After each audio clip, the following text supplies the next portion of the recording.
அந்த படம் லேபில் வந்து ரிலீஸ் ஆகிறதுக்கான வாய்ப்புகள் இல்லை. அந்த ப்ரொடியூசர் அனாதையாக நிற்கிறாரு, காசு ஒன்றை தவிர வேறு எதுவுமே துணை புரியாத ஒரு சூழ்நிலை.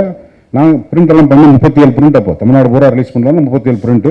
நார்த் ஆர்காட், சவுத் ஆர்காட், செங்கல்பட்டு, இந்த தலைமுறைக்கு அது இந்த என்எஸ்சின்னு சொல்லுவாங்க, பிரிண்ட் போகிறதுக்கு வாய்ப்பு இல்லை.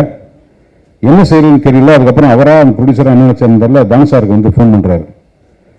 அப்போ வந்து ஆஃபீஸ் வந்து டீம் வரல, எங்கள் கேமரா யூனியன் ஆஃபீஸ் பக்கத்தில் இருக்கு. என்னப்பா அப்படியா, எங்கே இருக்க நீ? லேபில் இருக்கேன். சரி வை, ருக்மாதவன்னு பேர் அவர் லேபில் இருக்கார்.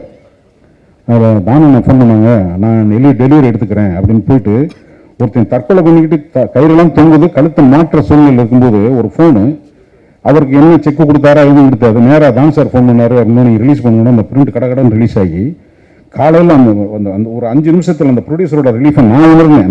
நான் கேமராமேன், எனக்கு சம்பளம் வருது, அது அப்புறம். ஆனால் ஒட்டுமொத்தமாக ஒருத்தன் தூக்கு கயிறில் தொங்குப்பும் போது ஒரு ஃபோனில் நீ எப்போ கொடுக்க போகிற, அந்த பணத்துக்கு யார் பொறுப்பு, எதுவுமே இல்லை. தானும் சொன்னார் ஒரு வார்த்தை, படம் ரிலீஸ் ஆயிடுச்சு.